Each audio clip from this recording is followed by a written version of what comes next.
ശരിക്കും ബോഡിയിലെ ഒരു ഫങ്ഷൻ എടുത്ത് നോക്കിയാൽ മോസ്റ്റ് ഓഫ് ദ ഡിസീസായിട്ട് കണക്ട് ചെയ്യാൻ പറ്റുമെങ്കിൽ വൺ ഓഫ് ദ ഫങ്ഷൻ ഈ സ്ലീപ്പ്. ഇപ്പോൾ സ്ലീപ്പ് പ്രോപ്പർ അല്ലെങ്കിൽ ഒരുവിധം എല്ലാ അവയവങ്ങളെയും ബാധിക്കാം.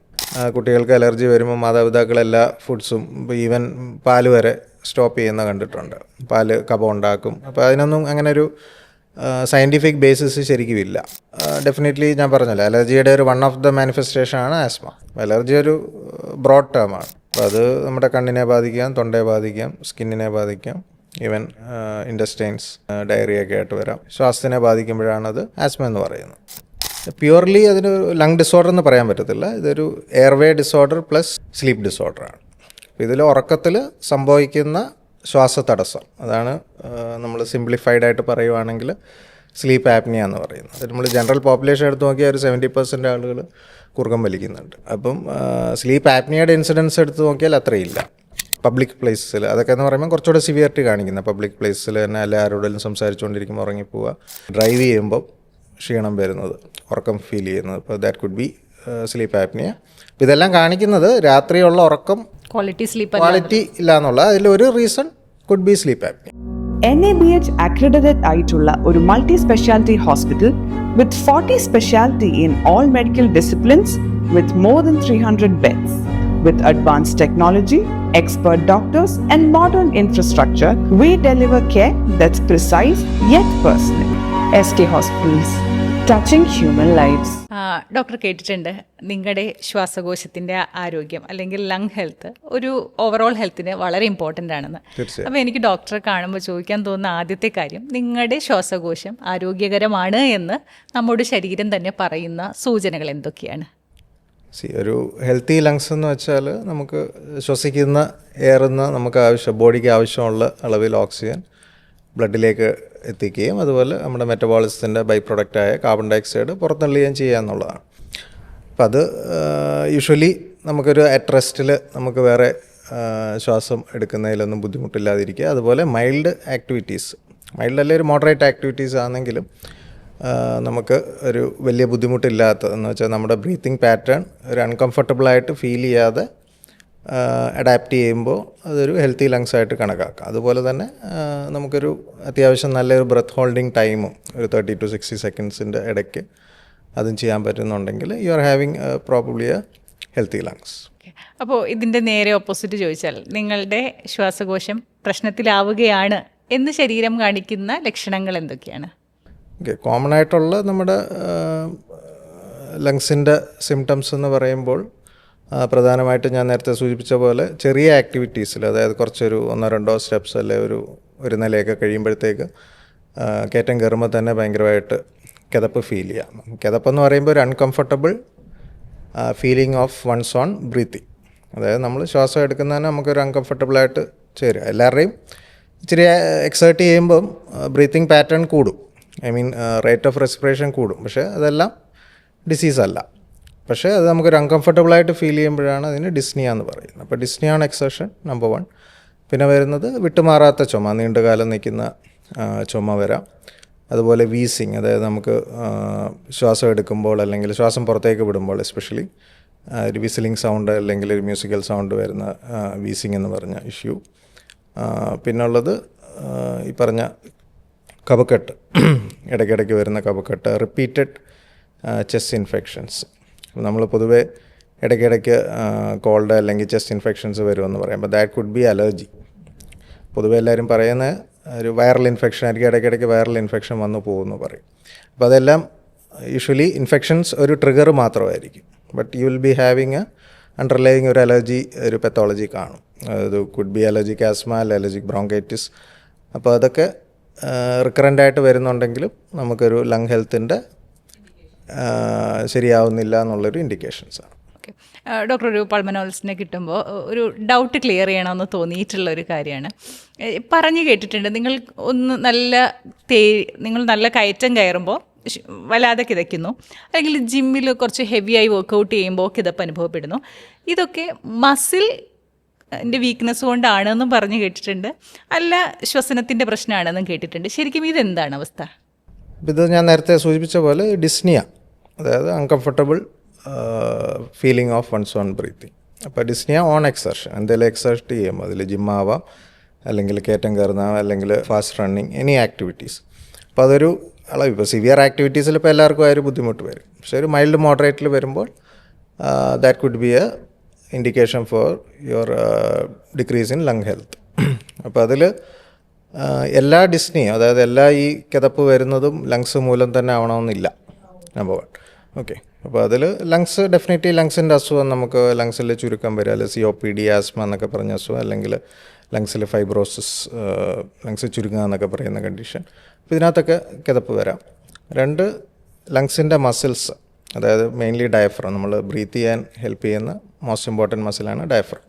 അതും നമ്മുടെ വാരിയലിൻ്റെ ഇടയ്ക്കൊക്കെ ഉള്ള മസിൽസ്, ഇൻ്റർകോസ്റ്റൽ മസിൽസ്. അപ്പോൾ അതിനകത്തൊക്കെ എന്തെങ്കിലും ന്യൂറോളജിക്കൽ ഇഷ്യൂസ് വന്നാൽ, ന്യൂറോമസ്കുലർ ഡിസോർഡേഴ്സ്, അതിനകത്ത് ഈ കിതപ്പ് വരാം.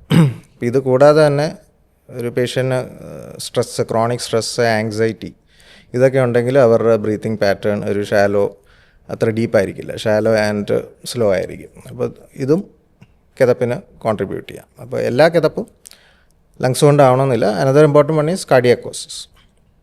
ഓക്കെ, നമ്പർ 1 ലങ്സിൻ്റെ കൂടെ തന്നെ നമ്മൾ റൂൾ ഔട്ട് ചെയ്യുന്ന ഒരു കോസ് കാർഡിയാക്കും കൂടാണ്. അപ്പോൾ ഇതിനകത്ത് രണ്ടിലും ഈ പറഞ്ഞ പോലെ കിതപ്പ് ഫീൽ ചെയ്യാം. ഡോക്ടർ, അതുപോലെ തന്നെ അറിയാനുള്ള ഒരു കാര്യമാണ്, നമ്മളിപ്പോൾ വളരെ പോപ്പുലേറ്റഡ് ആയിട്ടുള്ള ഒരു കൺട്രിയിലാണ് ജീവിക്കുന്നത്. അപ്പോൾ എയർ പൊല്യൂഷൻ, അതുപോലെ തന്നെ ഇല്ലാതെ പല പൊല്യൂഷനൊക്കെ നമ്മൾ അനുഭവിക്കുന്നുണ്ട്. അതുപോലെ പുകവലി തുടങ്ങിയ ശീലങ്ങളുമുണ്ട്. അപ്പോൾ നമ്മുടെ ഹെൽത്തിനെ ബുദ്ധിമുട്ടിലാക്കുന്ന ചില ഹാബിറ്റുകൾ അല്ലെങ്കിൽ ഒരു ലൈഫ് സ്റ്റൈൽ എന്താണെന്ന് ചോദിച്ചാൽ എന്തായിരിക്കും പറയുന്നത്? സോ നമ്പർ 1 വിദ്യ തന്നെ പറഞ്ഞു, സ്മോക്കിംഗ്. ഓക്കെ, അത് നമുക്കെല്ലാം പൊതുവേ ജനങ്ങൾക്കെല്ലാം അറിയാവുന്നൊരു കാര്യമാണ്. നമ്മൾ തിയേറ്ററിലൊക്കെ പോയിരുന്നാലും അല്ലെങ്കിൽ സിഗരറ്റിൻ്റെ പാക്കറ്റിൽ നോക്കിയാലും പുകവലി ആരോഗ്യത്തിന് ഹാനികരമാണെന്ന് എഴുതി വെച്ചിട്ടുണ്ട്. സോ അതെല്ലാവർക്കും അറിയാം. അത് കൂടെ അത് അറിഞ്ഞുകൊണ്ട് തന്നെ വലിക്കുന്നവരും ഉണ്ട്. So number 1 is smoking. അത് സ്മോക്കിംഗ് നമ്മൾ വലിക്കുന്നത് മാത്രമായിരിക്കില്ല, സെക്കൻഡ് ഹാൻഡ് സ്മോക്ക് എന്ന് പറയും, അതായത് പാസീവ് സ്മോക്കിംഗ്. നമ്മുടെ വീട്ടിലുള്ളവരോ അല്ലെ കൂട്ടുകാരായാലും നമ്മുടെ കൂടെ നിന്ന് സ്മോക്ക് ചെയ്താലും അത് നമ്മുടെ ലങ്സിൽ കയറി അതുപോലെ അതിൻ്റെ നെഗറ്റീവ് എഫക്ട്സ് ഉണ്ടാകാനുള്ള സാധ്യതയുണ്ട്. രണ്ടാമത് പറയുന്നത് പൊല്യൂഷൻ എക്സ്പോഷർ. ഇപ്പോൾ എയർ പൊല്യൂഷൻ 2 തരമുണ്ട്, ഇൻഡോറും ഉണ്ട്, ഔട്ട്ഡോറും ഉണ്ട്.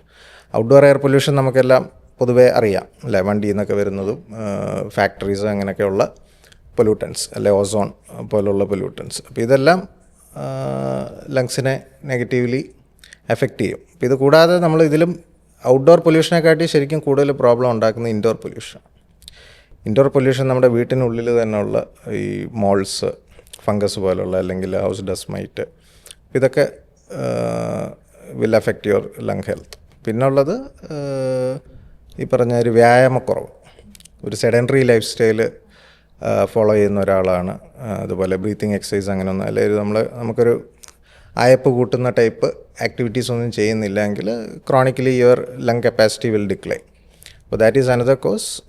പിന്നെ ന്യൂട്രീഷൻ വൈസ് ഒരു ഫാസ്റ്റ് ഫുഡ് കൂടുതൽ കഴിക്കുന്ന, അല്ലെങ്കിൽ ആൻറ്റി ഓക്സിഡൻസും പ്രോട്ടീൻ സപ്ലിമെൻറ്റ്സ്, പ്രോട്ടീൻ നമ്മുടെ ഡയറ്റിൽ ആവശ്യമുള്ള അളവിൽ കഴിക്കാത്തവർക്കുമൊക്കെ ലങ് ഹെൽത്തിനെ ബാധിക്കാം. So another one is chronic stress. അപ്പോൾ ക്രോണിക്കായിട്ട് സ്ട്രെസ്, ആങ്സൈറ്റി ഒക്കെ ഉള്ളവർക്ക് ഞാൻ നേരത്തെ പറഞ്ഞ പോലെ breathing pattern it will be different. അപ്പോൾ അത് ലങ് കപ്പാസിറ്റി കുറയ്ക്കും. അപ്പോൾ ഇതെല്ലാം നമ്മുടെ ലങ്സിനെ നെഗറ്റീവ്ലി ബാധിക്കുന്ന കാര്യങ്ങളാണ്. ഡോക്ടർ പറഞ്ഞു കേട്ടപ്പോൾ തോന്നിയൊരു സംശയമാണ്, സ്ട്രെസ് എന്ന് പറയുന്നത് ഇപ്പോൾ കൂടി വരികയാണ് പല കാരണങ്ങൾ കൊണ്ടും. സ്ട്രെസ്, ആങ്സൈറ്റി ഒക്കെ വളരെ ചർച്ച ചെയ്യപ്പെടുന്ന ഒരു കാലത്ത് കൂടിയാണ് നമ്മളുള്ളത്. അപ്പോൾ വളരെ കൗതുകകരമായി തോന്നുന്നു സ്ട്രെസ്സും നമ്മുടെ ലങ് ഹെൽത്തും തമ്മിലുള്ള ബന്ധം. അതൊന്ന് എക്സ്പ്ലെയിൻ ചെയ്യാമോ? സ്ട്രെസ്സ് വിദ്യ പറഞ്ഞ പോലെ ഇപ്പോൾ നമ്മളൊരു ഫാസ്റ്റ് പേസ് ലൈഫാണ് അല്ലേ. ഈവൻ ജോബ് എടുത്താലും അല്ലെങ്കിൽ പേഴ്സണൽ ലൈഫ് എടുത്താലും നമുക്ക് റിലാക്സ് ചെയ്യാനുള്ള ടൈം വളരെ കുറവാണ്. So most of them are under chronic stress. Chronic stress ഈ പറഞ്ഞ പോലെ ആങ്സൈറ്റി, ഡിപ്രഷൻ അത് മാത്രമായിരിക്കില്ല, ഈവൻ ഉറക്കക്കുറവ്. അപ്പോൾ ഇതെല്ലാം ഡെഫിനറ്റ്ലി നമ്മുടെ ലങ്സിനെ ബാധിക്കും. ഈ സ്ട്രെസ്സൊക്കെ വരുമ്പോൾ body always it will be in an inflammatory state, ഒരു ക്രോണിക് ഇൻഫ്ലമേറ്ററി സ്റ്റേറ്റിലായിരിക്കും. അപ്പം അങ്ങനെയുള്ളവർക്ക് ഈ പറഞ്ഞ ഒരു ബ്രീത്തിങ് പാറ്റേൺ കുറച്ച് ഷാലോ ആവാം, അല്ലെങ്കിൽ അത്രയൊരു എഫേർട്ട് അവർക്ക് ഉണ്ടാവില്ല. അപ്പോൾ ഗ്രാജുവലി അവരുടെ ലങ് കപ്പാസിറ്റി, വൈറ്റൽ കപ്പാസിറ്റീസ് കുറയും. അപ്പോൾ ഇത് കൂടാതെ സ്ട്രെസ്സ് ഓൾറെഡി നമുക്ക് ആസ്മ അല്ലെങ്കിൽ COPD മുതലായ ലങ് ഡിസോർഡേഴ്സ് ഉള്ളവരാണെങ്കിൽ ഇതൊക്കെ എക്സാസർബേറ്റ് ചെയ്യുകയും ചെയ്യും. അതായത് നമുക്കിപ്പോൾ ഒരു ആങ്സൈറ്റി അല്ലെങ്കിൽ ഒരു പാനിക് അറ്റാക്ക് വരുമ്പോൾ നമുക്ക് ഉള്ള അസുഖം ഭയങ്കരമായിട്ട് കൂടുക അല്ലെങ്കിൽ മെഡിക്കൽ ഹെൽപ്പ് തേടേണ്ടി വരുന്ന അവസ്ഥ വരാം. ഡോക്ടർ, ഈ സ്ലീപ്പിൻ്റെ കാര്യം പറഞ്ഞപ്പോൾ ഓർക്കുകയാണ്, നമ്മുടെ ഒരു ലൈഫ് സ്റ്റൈലിൻ്റെ ഭാഗം തന്നെയാണ്. ഇപ്പോൾ രാത്രി നമ്മൾ എല്ലാം കഴിഞ്ഞിട്ട് ഒരു സിനിമ കാണുന്നു, ഒരു മണിയൊക്കെ ആകുമ്പോഴേക്കും ഉറങ്ങാനുള്ളത്, രാവിലെ എഴുന്നേൽക്കണം. അതിനിടയിൽ വളരെ ഷാലോ ആയിട്ടുള്ള സ്ലീപ്പായിരിക്കും. ചിലപ്പോൾ ചില ആരോഗ്യ കാരണങ്ങൾ കൊണ്ടാവും, ചിലപ്പോൾ സ്ലീപ്പ് മുറിഞ്ഞു പോയിട്ടായിരിക്കും, ഡിസ്റ്റർബ്ഡ് സ്ലീപ്പായിരിക്കും. ഈ സ്ലീപ്പും ലങ് ഹെൽത്തും തമ്മിൽ എങ്ങനെയാണ് ബന്ധപ്പെട്ടിരിക്കുന്നത്? സ്ലീപ്പ് നമ്മൾ ശരിക്കും ബോഡിയിലെ ഒരു ഫങ്ഷൻ എടുത്ത് നോക്കിയാൽ മോസ്റ്റ് ഓഫ് ദ ഡിസീസായിട്ട് കണക്ട് ചെയ്യാൻ പറ്റുമെങ്കിൽ വൺ ഓഫ് ദ ഫങ്ഷൻ ഈ സ്ലീപ്പ്. അപ്പോൾ സ്ലീപ്പ് പ്രോപ്പർ അല്ലെങ്കിൽ ഒരുവിധം എല്ലാ അവയവങ്ങളെയും ബാധിക്കാം. അപ്പോൾ അതിൽ ഇൻക്ലൂഡിങ് ലങ്സ്. ഞാൻ നേരത്തെ പറഞ്ഞ പോലെ ഇപ്പോൾ സ്ലീപ്പ് കുറവാണെങ്കിൽ അല്ലെങ്കിൽ ഡീപ്പ് സ്ലീപ്പ് കിട്ടുന്നില്ല. അപ്പോൾ ചിലപ്പോൾ നോക്കുമ്പോൾ നമ്മൾ ചിലപ്പോൾ ഒരു 6-7 hours ഉറങ്ങുന്നുണ്ടാവും, പക്ഷേ അവരുടെ സ്ലീപ്പ് സ്റ്റഡി ചെയ്ത് നോക്കുമ്പോൾ ഒരു പ്യുവർലി ഫ്രാഗ്മെൻറ്റഡ് സ്ലീപ്പായിരിക്കും. അവർക്ക് ഡീപ്പ് സ്ലീപ്പ്, അതായത് നമുക്ക് restorative sleeps, few stages of sleeps ഉണ്ട്. അപ്പോൾ അതിൽ N3 സ്ലീപ്പ് അല്ലെ REM സ്ലീപ്പ് എന്നൊക്കെ പറയുന്നതാണ് റിസ്റ്റോറേറ്റീവ് സ്ലീപ്പ്. അപ്പോൾ ആ ഒരു സ്ലീപ്പ് കിട്ടുന്നില്ലെങ്കിൽ ബോഡി കംപ്ലീറ്റ്ലി റിലാക്സ് ആവുന്നില്ല. ബോഡി റിക്കവർ ചെയ്യുന്ന ഒരു അല്ലെങ്കിൽ റിസ്റ്റോറേറ്റ് ചെയ്യുന്ന ഒരു സമയമാണ് സ്ലീപ്പ് എന്ന് ഉദ്ദേശിക്കുന്നത്. അപ്പോൾ അത് നമ്മുടെ ബോഡി അഗെയിൻ ഒരു ഓക്സിഡേറ്റീവ് സ്ട്രെസ്സിലാക്കുകയും ഒരു ക്രോണിക് ഇൻഫ്ലമേഷൻ ഇവിടെ നടക്കുകയും ചെയ്യുന്നു. അപ്പോൾ ഇത് അഗെയിൻ ലങ്സിനെ ബാധിക്കുമ്പോൾ ഒന്ന് ഈ പറഞ്ഞ പോലെ ഇമ്മ്യൂണിറ്റി കുറയും. അപ്പോൾ ഇമ്മ്യൂണിറ്റി കുറയുമ്പോൾ നമുക്ക് റിക്കറൻറ്റ് ചെസ്റ്റ് ഇൻഫെക്ഷൻസ് അല്ലെ റെസ്പിറേറ്ററി ഇൻഫെക്ഷൻസ് വരാം. പിന്നെ സ്ലീപ്പ് ആപ്നിയ, നമ്മുടെ ഉറക്കത്തിൽ കൂർക്കമ്പലിയുടെ അസുഖം എന്നൊക്കെ പറയുന്ന ഉറക്കത്തിൽ ഓക്സിജൻ കുറയുന്ന ഒരു കണ്ടീഷൻ, സ്ലീപ്പ് ആപ്നിയ വരാം. അതുപോലെ തന്നെ ഓൾറെഡി എക്സിസ്റ്റിംഗ് അസുഖങ്ങൾ, അതായത് COPD അല്ലെ ആസ്മ, അതിനെയൊക്കെ പ്രതികൂലമായിട്ട് ബാധിക്കാം. ഓക്കെ ഡോക്ടർ, സ്ലീപ്പ് ആപ്നിയ പറഞ്ഞു. ഞാൻ കേട്ടിട്ടുണ്ട് സ്ലീപ്പ് ആപ്നിയ ഒരു ഉറക്കത്തിൻ്റെ ഡിസോർഡർ ആണെന്നും പറയുന്നുണ്ട്, ലങ് ഡിസോർഡർ ആണെന്നും പറയുന്നുണ്ട്. ശരിക്കും എന്താണ് കണ്ടീഷൻ? പ്യുവർലി അതിന് ലങ് ഡിസോർഡർ എന്ന് പറയാൻ പറ്റത്തില്ല. ഇതൊരു എയർവേ ഡിസോർഡർ പ്ലസ് സ്ലീപ്പ് ഡിസോർഡറാണ്. അപ്പോൾ ഇതിൽ ഉറക്കത്തിൽ സംഭവിക്കുന്ന ശ്വാസതടസ്സം, അതാണ് നമ്മൾ സിംപ്ലിഫൈഡായിട്ട് പറയുവാണെങ്കിൽ സ്ലീപ്പ് ആപ്നിയ എന്ന് പറയുന്നത്. അപ്പോൾ അതിൽ തന്നെ 3 ടൈപ്പ് ഉണ്ട്. ഒന്ന് obstructive sleep apnoea, central sleep apnoea and mixed, രണ്ടും കൂടെ വരുന്നത്. അതിൽ ഒബ്സ്ട്രക്റ്റീവ് സ്ലീപ്പ് ആപ്നിയാണ് നമ്മൾ കോമൺ ആയിട്ട് ഈ കൂർക്കമ്പലിയുടെ അസുഖം എന്നൊക്കെ പറയുന്നത്. അപ്പോൾ അതിൽ സംഭവിക്കുന്നത് എന്താണെന്ന് വെച്ചാൽ നമ്മൾ ഉറങ്ങുമ്പം നോർമലി ഞാൻ പറഞ്ഞല്ലോ, അപ്പോൾ ഈ ഒരു ഫ്യൂ സ്റ്റേജസ് ഓഫ് സ്ലീപ്പ് ഉണ്ട്. നമ്മൾ ബോഡി കംപ്ലീറ്റ്ലി റിലാക്സ്ഡ് ആവും. അതെ, അപ്പോൾ നമ്മുടെ മസിൽസിൻ്റെ ടോൺ കുറയും. നോർമലി ഇത് സംഭവിക്കുന്നതാണ്. അതുപോലെ നമ്മുടെ ബ്രീത്തിങ് പാറ്റേണും ഷാലോ ആവും. That is A normal thing. പക്ഷേ ഈ സ്ലീപ്പ് ആപ്നിയൊക്കെ ഉണ്ടാകുന്നവരിൽ ഇതിൻ്റെ തോത് വളരെ കൂടുതലായിരിക്കും. അവർക്ക് ഓൾറെഡി ഈ ത്രോട്ടിൻ്റെ ബാക്കിൽ ഇത് എയർവേ കുറച്ച് നാരോഡ് ആയിരിക്കും. എന്ന് വെച്ചാൽ നമ്മുടെ വായുപാത നാരോ ആവാം. അതുപോലെ ഇപ്പോൾ ഈ വായുപാതയിൽ വരുന്ന പൂർണ്ണമായിട്ടോ അല്ലെങ്കിൽ ഭാഗികമായിട്ടോ വരുന്ന തടസ്സം, അതാണ് ശരിക്കും സ്ലീപ്പ് ആപ്നിയ എന്ന് പറയുന്നത്. അപ്പോൾ ആ ഒരു കുറച്ച് ബ്രീഫ് സെക്കൻഡ്സ്, യൂഷ്വലി ഒരു 30 seconds, ചിലരിൽ അത് മിനിറ്റ്സ് വരെ വരാം. അപ്പോൾ ആ ഒരു പീരീഡിലേക്ക് എയർ നമ്മൾ ഭാഗികമായിട്ട് താഴോട്ട് പോകാതിരിക്കുകയും അല്ലെങ്കിൽ ചിലർക്ക് കംപ്ലീറ്റ്ലി പോകത്തില്ല. അപ്പോൾ അതിന് കംപ്ലീറ്റ്ലി പോകാതിരിക്കുമ്പോഴാണ് ആപ്നിയ എന്ന് പറയുന്നത്. കുറച്ച് പോകുമ്പോഴും അതൊരു 3 അല്ലെ 4% ഓക്സിജൻ കുറയുന്നതിനാണ് ഹൈപ്പോപ്നിയ എന്ന് പറയുന്നത്. അപ്പോൾ ഇത് രണ്ടും പ്രോബ്ലമാറ്റിക്കാണ്. ഇത് രണ്ടും കൂടെ ചേർന്നതാണ് ഈ ഒബ്സ്ട്രക്റ്റീവ് സ്ലീപ്പ് ആപ്നിയ എന്ന് പറയുന്നത്. അതുപോലെ സെൻട്രൽ സ്ലീപ്പ് ആപ്നിയയിൽ അവർക്ക് ഈ എയർവേസിൻ്റെ ഇഷ്യൂസ് കാണത്തില്ല. അവർക്ക് മെയിൻലി നമ്മുടെ ബ്രെയിനിൽ നിന്ന് വരുന്ന സിഗ്നൽസ്, ഇപ്പോൾ ബ്രെയിനിൽ നിന്നാണ് നമ്മുടെ റെസ്പിറേറ്ററി സെൻറ്റർ അവിടെയാണ് ഇരിക്കുന്നത്. ബ്രെയിനിൽ നിന്ന് വരുന്ന റെസ്പിറേറ്ററി സിഗ്നൽസ് കംപ്ലീറ്റ്ലി കൺട്രോൾ ആക്കാതിരിക്കുമ്പോൾ വരുന്നൊരു പ്രോബ്ലമാണ് സെൻട്രൽ സ്ലീപ്പ് ആപ്നിയ. അപ്പോൾ അത് നമുക്ക് ന്യൂറോളജിക്കൽ ഡിസോർഡേഴ്സിൽ അല്ലെങ്കിൽ ഹാർട്ട് ഫെയിലിയർ പോലുള്ള പേഷ്യൻസിലൊക്കെ കാണുന്നതാണ് സെൻട്രൽ സ്ലീപ്പ് ആപ്നിയ. ഡോക്ടർ, അപ്പോൾ ഈ സ്ലീപ്പ് ആപ്നിയ പലരും ചിലപ്പോൾ തിരിച്ചറിയുന്നുണ്ടാവില്ല. ചിലപ്പോൾ അവർ വേറെ ബുദ്ധിമുട്ടായിട്ടായിരിക്കും അത് ഐഡൻറ്റിഫൈ ചെയ്യുന്നത്. അതിൻ്റെ ഒരു ലക്ഷണങ്ങൾ കോമൺ ആയി കാണുന്നതൊന്ന് പറയാമോ? എങ്ങനെയായിരിക്കും അവരുടെ ഒരു ഉറക്കത്തിൻ്റെ പാറ്റേൺ? പൊതുവേ സ്ലീപ്പ് ആപ്നിയ എല്ലാവരും നമ്മുടെ കൂർക്കമ്പലി ഉള്ളവർക്ക്, ഇപ്പോൾ എല്ലാ കൂർക്കമ്പലിയും സ്ലീപ്പ് ആപ്നിയ ആണോന്നുള്ളതാണ്. അല്ല, തീർച്ചയായും അല്ല. നമ്മൾ ജനറൽ പോപ്പുലേഷൻ എടുത്ത് നോക്കിയാൽ ഒരു 70% ആളുകൾ കൂർക്കം വലിക്കുന്നുണ്ട്. അതെ, അപ്പം സ്ലീപ്പ് ആപ്നിയയുടെ ഇൻസിഡൻസ് എടുത്ത് നോക്കിയാൽ അത്രയില്ല. പക്ഷേ അതൊരു വൈഡ്ലി അണ്ടർ ഡയഗ്നോസ്ഡ് ആയിട്ടുള്ളൊരു ഡിസീസ്. അപ്പോൾ കണക്കുകളൊക്കെ എടുത്ത് നോക്കുകയാണെങ്കിൽ 20 to 40% അങ്ങനെ ഒരു വൈഡ് വേരിയേഷനായിട്ട് കാണിക്കുന്നുണ്ട്. അപ്പോൾ അതിൻ്റെ കാരണം നമ്മളിത് കൂടുതൽ കണ്ടെത്തുന്നില്ല അല്ലെങ്കിൽ കണ്ടെത്താൻ ലേറ്റ് ആവുന്നു എന്നുള്ളതാണ് അതിൻ്റെ ഒരു അത് കാണിക്കുന്നത്. അപ്പം ഇതിൽ പ്രധാനമായിട്ടും definitely one of the symptoms sleep apnoea, snoring. അതായത് കൂർക്കമ്പലി. അത് കൂർക്കമ്പലി നോർമൽ കൂർക്കമ്പലി അല്ല, ലൗഡ് സ്നോറിംഗ് ആണ്. അതായത് നമ്മുടെ ബെഡ് പാർട്ട്ണർക്ക് ബുദ്ധിമുട്ടുണ്ടാകുന്ന രീതിയിലോ അല്ലെങ്കിൽ നമ്മുടെ റൂമിന് പുറത്തോട്ട് കേൾക്കുന്ന രീതിയിലോ ഒക്കെയുള്ള സ്നോറിങ്. അത് പ്രോഗ്രസീവ്ലി ഇതിൻ്റെ സൗണ്ട് കൂടി വരുന്നത്. അപ്പോൾ അതിനാണ് ശരിക്കും ലൗഡ് സ്നോറിങ് എന്ന് പറയുന്നത്. അപ്പോൾ എല്ലാ സ്നോറിങ്ങും സ്ലീപ്പ് ആപ്നിയയുടെ സ്നോറിങ് ആവണമെന്നില്ല. 2, ഈ ഉറക്കത്തിൽ തന്നെ ശ്വാസം കുറച്ച് നേരത്തേക്ക് നിന്ന് പോകുന്നതായിട്ട് മറ്റൊരാൾ കാണുന്നത്.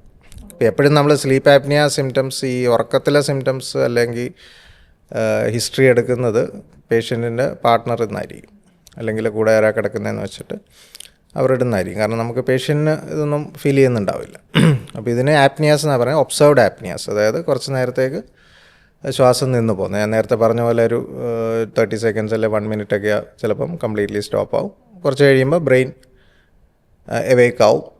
വേറോസൽസ് എന്നതിന് പറയുന്നത് ബ്രെയിൻ എവേക്കായിട്ട് വീണ്ടും ബ്രീത്തിങ് തുടങ്ങും. അത് ചിലർ ഞെട്ടി എഴുന്നേക്കും, കംപ്ലീറ്റ്ലി ഔട്ട് ഓഫ് സ്ലീപ്പ് വരും. ചിലർക്ക് സബ് കോൺഷ്യസ് മൈൻഡായിരിക്കും വരുന്നത്. അപ്പം what they see is they are sleeping for a long duration. അതിൽ 5-6 മണിക്കൂർ അവർ ഉറങ്ങുന്നുണ്ട്, പക്ഷേ അവരുടെ ക്വാളിറ്റി ഓഫ് സ്ലീപ്പ് മോശമായിരിക്കും. അപ്പോൾ അത് വരുന്നത് ഡേ ടൈം സ്ലീപ്പിനെസ് ആയിട്ടായിരിക്കും പേഷ്യൻറ്റിന് ഫീൽ ചെയ്യുന്നത്. അതായത് രാവിലെ എഴുന്നേൽക്കുമ്പോൾ ഒരു ഹെഡ് ഏക്ക്, മോർണിംഗ് ഹെഡ് ഏക്സ്.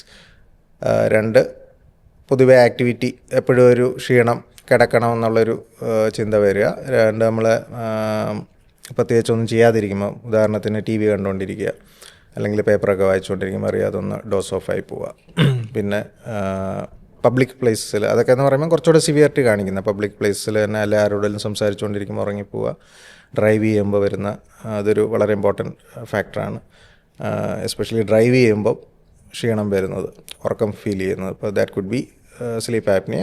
അപ്പോൾ ഇതെല്ലാം കാണിക്കുന്നത് രാത്രിയുള്ള ഉറക്കം ക്വാളിറ്റി ഇല്ല എന്നുള്ള അതിലൊരു reason could be sleep apnea.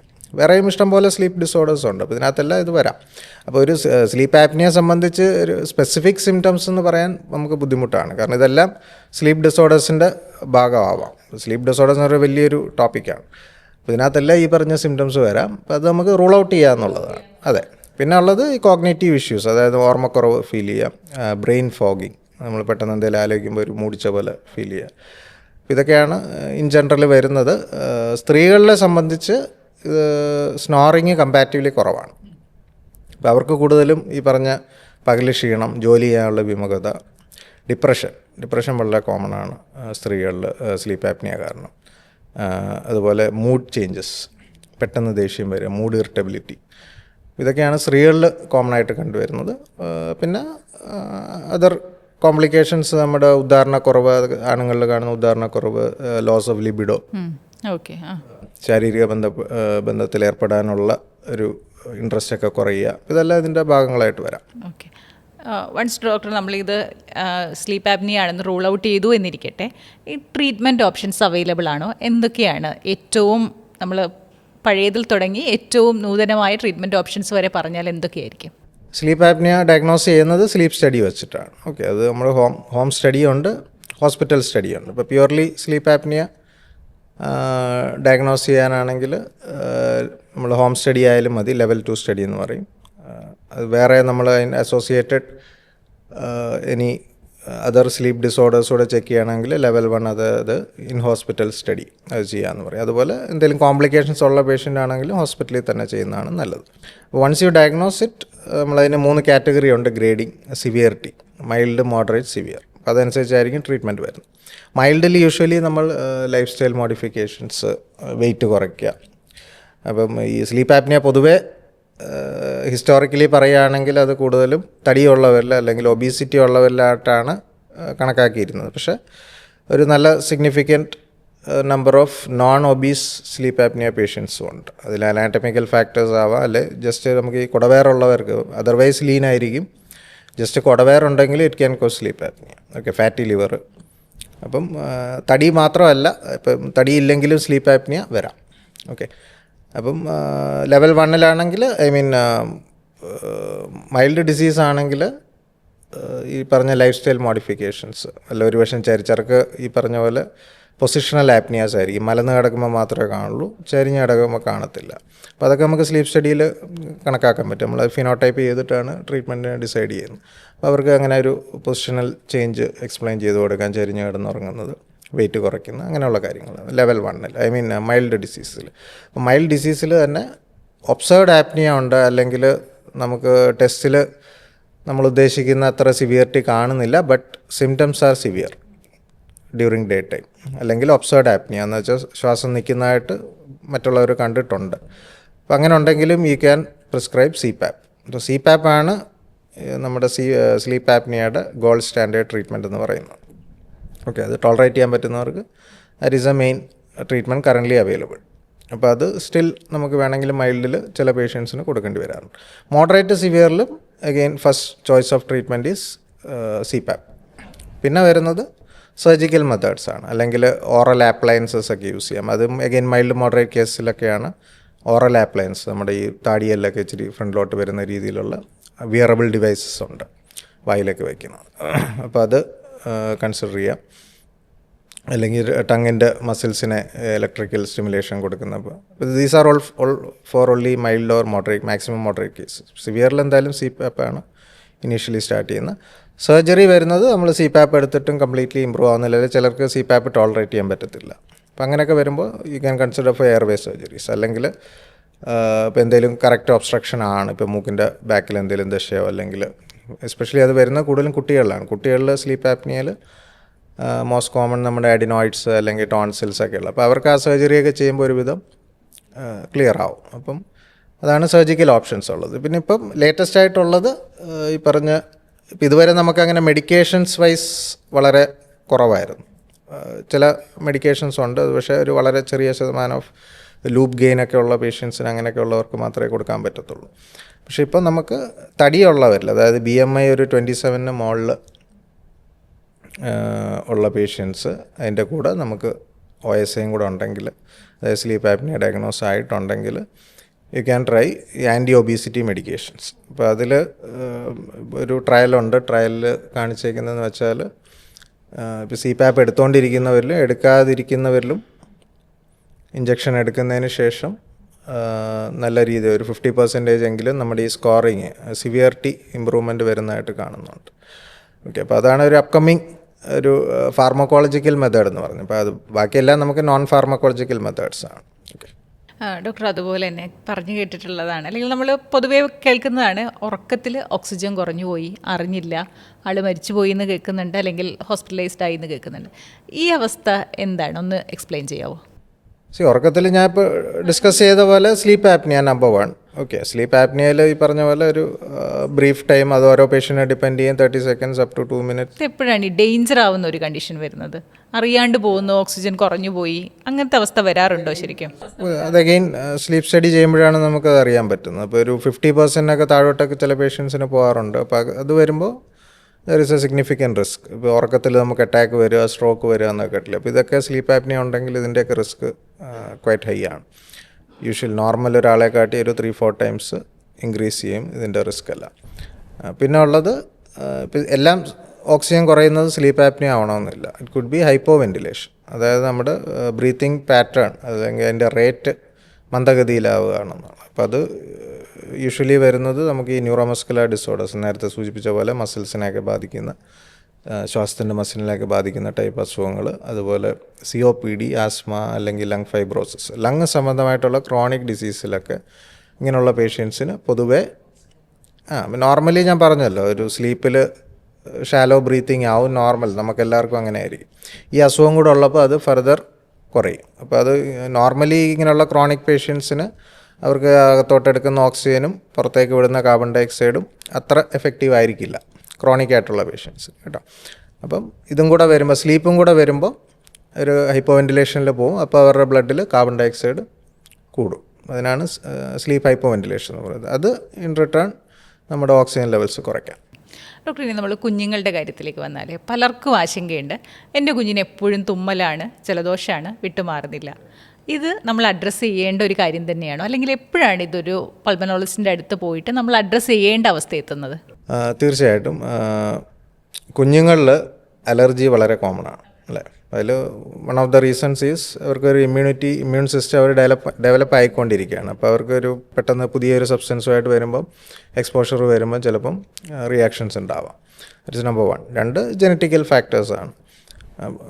വളരെ കോമൺ ആയിട്ടുള്ളതാണ്. എസ്പെഷ്യലി ഒരു 5 വയസ്സിനുള്ളിൽ അപ് ടു 5 ഇയേഴ്സ് ഇത് ഭയങ്കര കോമൺ ആണ്. ഇപ്പോൾ 5 ഇയേഴ്സിന് ശേഷവും നിൽക്കുന്നുണ്ട്.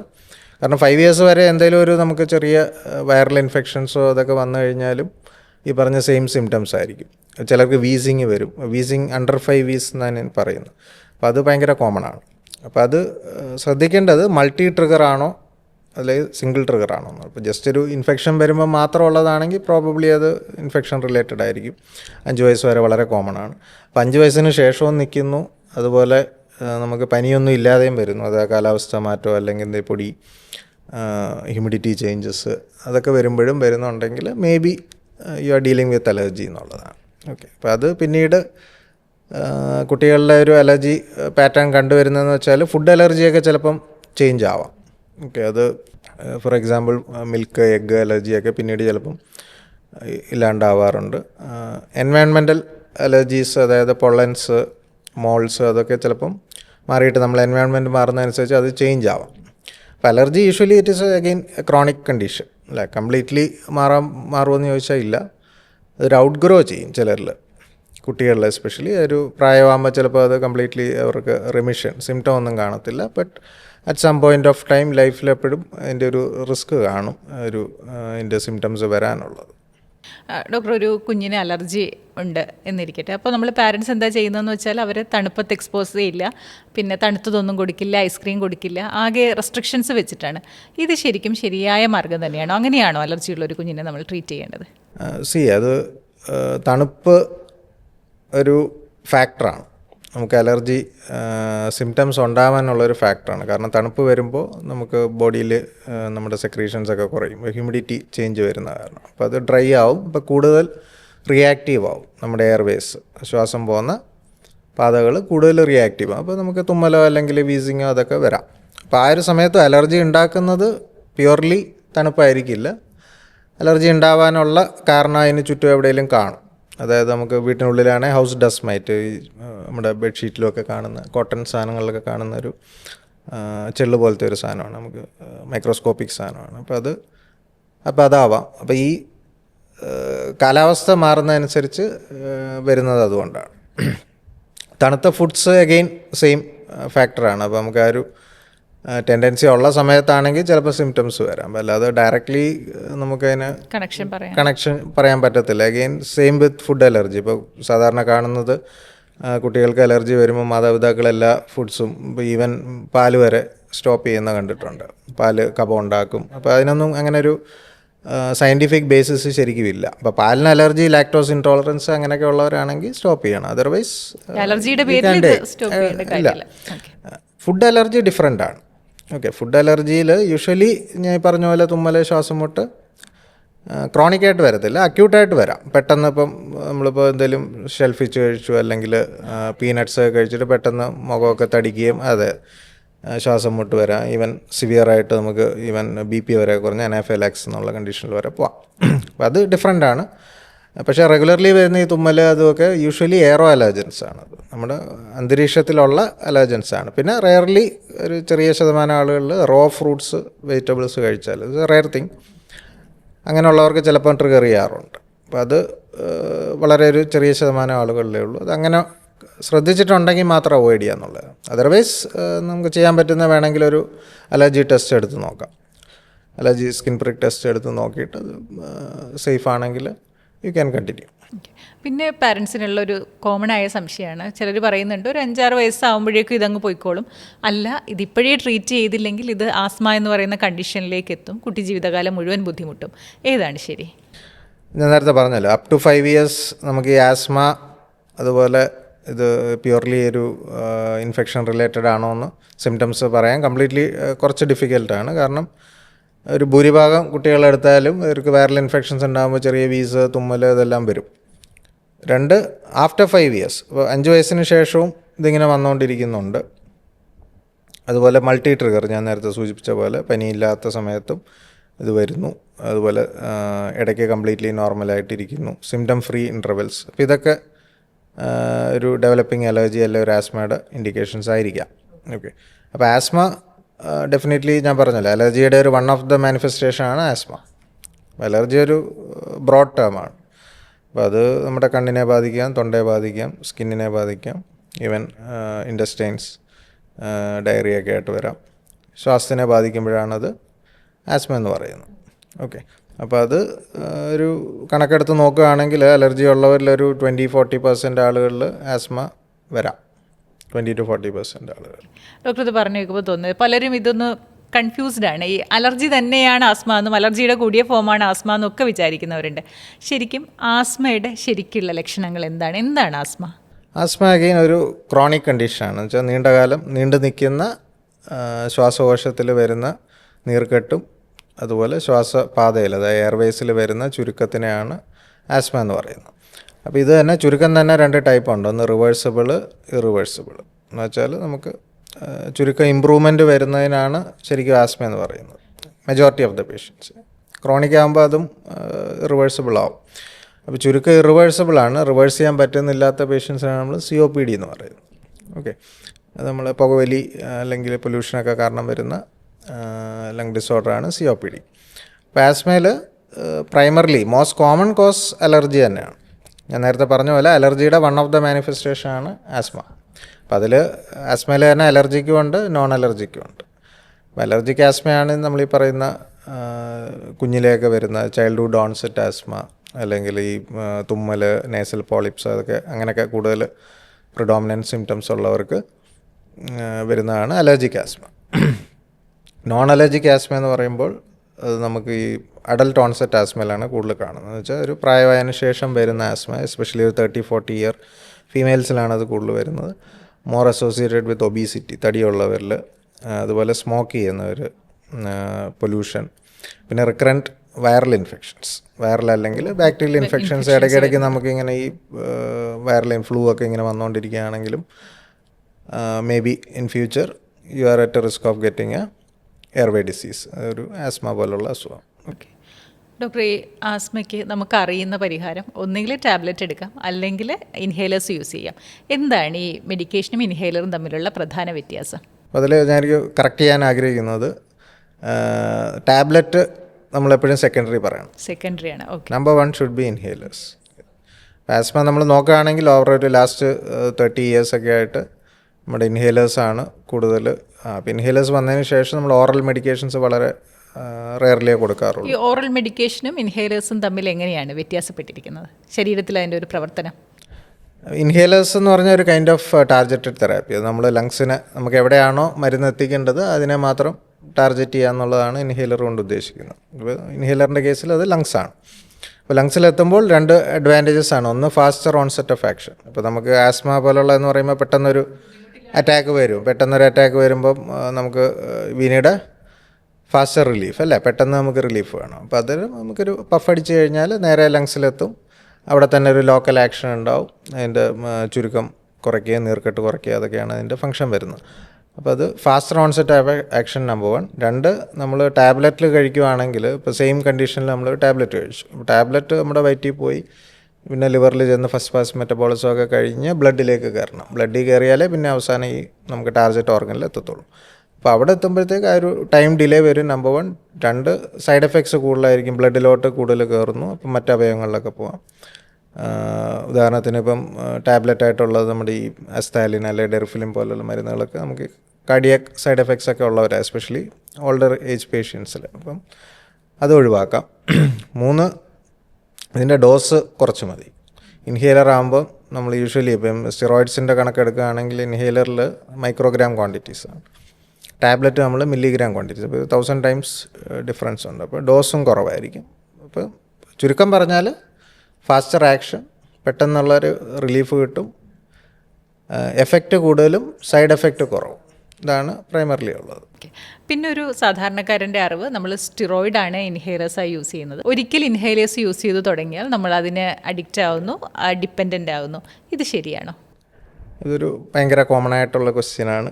എല്ലാ നമ്മൾ ടോക്സിലും അഡ്രസ്സ് ചെയ്യാറുള്ളതാണ്.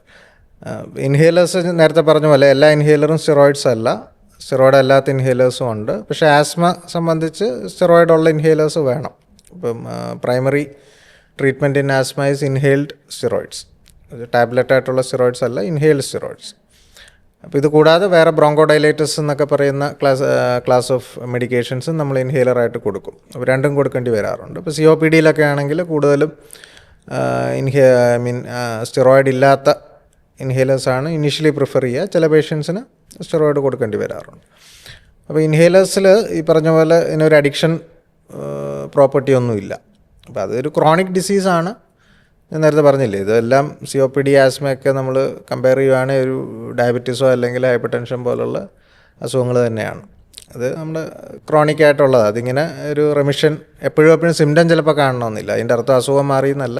അത് ഉണ്ട്. അതെ, നമ്മളിപ്പോൾ ഷുഗറും BP-യും കൂടുമ്പോൾ മാത്രമല്ലല്ലോ മരുന്ന് കഴിക്കുന്നത്. അത് കൺട്രോൾ ചെയ്ത് പോകാമെന്നുള്ളതാണ്. Same here also. അപ്പോൾ അതുകൊണ്ടാണ് ശരിക്കും ഇൻഹേലർ കണ്ടിന്യൂ ചെയ്ത് പോകണമെന്ന് പറയുന്നത്. അല്ലാതെ ഒരു അഡിക്ഷൻ ആയിട്ട് വരുന്നതല്ല.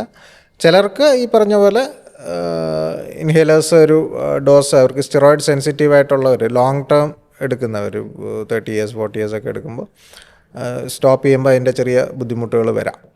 ഓക്കെ, അപ്പോൾ അത് ഒരു എല്ലാവർക്കും വരാറില്ല, വളരെ റെയറാണ് സ്റ്റിറോയിഡ് ഇൻഡ്യൂസ്ഡ് ഈ പറഞ്ഞൊരു വിഡ്രോയൽ എഫക്ട്സ് എന്ന്. പക്ഷേ എനിക്ക് തോന്നുന്നു അതിൻ്റെ ഗുണവും ഈ സൈഡ് എഫക്ട്സ്. അപ്പോൾ അത് സെയിം ഈ പറയുന്ന ഒരു which is the greater evil എന്നുള്ളതാണ്. ഓക്കെ, അപ്പോൾ the effect is much better than the side effects എന്നുള്ളതാണ്. ഡോക്ടർ, ഇപ്പോൾ ഒരു ക്രോണിക് ആസ്മയുള്ള ഒരാളാണെന്നിരിക്കട്ടെ, ഇൻഹേലേഴ്സ് യൂസ് ചെയ്യുന്നു, എന്നിട്ടും ബുദ്ധിമുട്ട് അനുഭവിക്കുന്നുണ്ടെങ്കിൽ പുതിയ ട്രീറ്റ്മെൻറ്റ്സ് അവൈലബിൾ ആണോ? കാരണം ഞാൻ കേട്ടിട്ടുണ്ട്, ഈ ബയോളജിക്കൽ ട്രീറ്റ്മെൻറ്റ്സിനെ പറ്റിയൊക്കെ കേട്ടിട്ടുണ്ട്. അപ്പോൾ അത് അങ്ങ് പ്രാക്ടീസ് ചെയ്യുന്നുണ്ടോ? എങ്കിലൊന്ന് എക്സ്പ്ലെയിൻ ചെയ്യാമോ? അതെ, നമ്മൾ ഇവിടെ ബയോളജിക്കൽസ് കൊടുക്കുന്നുണ്ട്. ബയോളജിക്കൽസ് എന്ന് പറയുമ്പോൾ ഇപ്പോൾ ആസ്മയുടെ കേസിൽ നോക്കുകയാണെങ്കിൽ ആസ്മ ഞാൻ നേരത്തെ പറഞ്ഞത് അലർജിക് ആസ്മയുണ്ട്, നോൺ അലർജിക് ആസ്മയുണ്ട്. അപ്പം മെയിൻലി ബയോളജിക്കൽസ് ഇപ്പോൾ ഇന്ത്യയിൽ അവൈലബിൾ ആയിട്ടുള്ള ബയോളജിക്കൽസ് നമ്മുടെ അലർജിക് ആസ്മയ്ക്ക് വേണ്ടി മാത്രമേ ഉള്ളൂ ഇപ്പം നിലവിൽ. അപ്പോൾ അതിൽ പ്രധാനമായിട്ടും 2 മോളിക്യൂൾസാണ്. ഒന്ന് നമ്മുടെ ഇമ്മ്യൂണോഗ്ലോബുലിൻ ഇ, അതൊരു ബോഡിയിലുള്ളൊരു ഇമ്മ്യൂണോഗ്ലോബുലിനാണ്, നമ്മുടെ അലർജി മീഡിയേറ്റ് ചെയ്യുന്നൊരു മോളിക്യൂളാണ്. പിന്നെ ഉള്ളത് ഈസ്നോഫിൽസ്. അപ്പം ഈ ബോഡിയിൽ നമ്മളിപ്പോൾ ഒരു അലർജനുമായിട്ട് കോണ്ടാക്റ്റ് വന്നു നമ്മുടെ ബോഡി, അപ്പോൾ ഒരു കാസ്കേഡ് ഓഫ് റിയാക്ഷൻ നടക്കും ബോഡിയിൽ.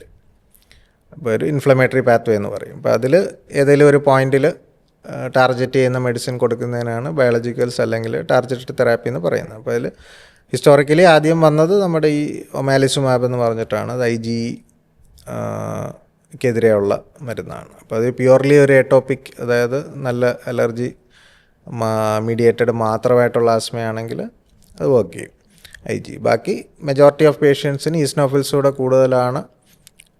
അപ്പോൾ അവർക്ക് ഇടയ്ക്കിടയ്ക്ക് എക്സാസർബേഷൻസ്, അതായത് പെട്ടെന്ന് അസുഖം കൂടുക, ഹോസ്പിറ്റലൈസ് ചെയ്യുക, അപ്പം അങ്ങനെയൊക്കെ ഉള്ളവർക്ക് കുറച്ചുകൂടെ നല്ലത് ഈസ്നോഫിൽ മീഡിയേറ്റഡ് അല്ലെങ്കിൽ ഈസ്നോഫിൽ ടാർഗറ്റഡ് തെറാപ്പീസാണ്. അപ്പോൾ അതിൽ 2-3 ഓപ്ഷൻസ് ഉണ്ട്. മെപ്പലിസുമാബ്, ബെൻട്രാലിസുമാബ്, ഡ്യൂപ്പിലിമാബ്. അപ്പോൾ അതൊക്കെ അതിൽ ചെയ്യുന്നതെന്ന് പറഞ്ഞാൽ ഈസ്നോഫിൽസിൻ്റെ കുറച്ച് ഇൻഫ്ലമേറ്ററി മോളിക്യൂൾസ് ഉണ്ട്, ഇൻ്റർലൂക്കിൻസ് എന്നൊക്കെ പറയും, ഇൻ്റർലൂക്കിൻ 5, ഇൻ്റർലൂക്കിൻ 13. അപ്പോൾ അതിനെയൊക്കെ ടാർഗറ്റ് ചെയ്യുക. അപ്പോൾ അത് കാരണം ഈസ്നോഫിൽസിൻ്റെ പ്രൊഡക്ഷനും അതിൻ്റെ ഡീഗ്രാനുലേഷൻ, അത് ഡീഗ്രാനുലേറ്റ് ചെയ്ത് അതിൻ്റെ ഈ മോളിക്യൂൾസ് കുറേയൊക്കെ റിലീസ് ചെയ്യും. അപ്പോൾ അതാണ് നമുക്ക് ചെസ്റ്റ് ടൈറ്റ്നസും വീസിങ്ങും ഒക്കെ ഉണ്ടാക്കുന്നത്. അപ്പോൾ അതൊക്കെ കുറയ്ക്കുക എന്നുള്ളതാണ് ബയോളജിക്കൽസ് കൊണ്ട് ഉദ്ദേശിക്കുന്നത്. ഓക്കെ ഡോക്ടർ, അപ്പോൾ ഈ ബയോളജിക്കൽസ് എടുത്തു കഴിഞ്ഞാൽ അതിൻ്റെ ഒരു സക്സസ് റേറ്റ് എങ്ങനെയാണ് കണ്ടിരിക്കുന്നത്?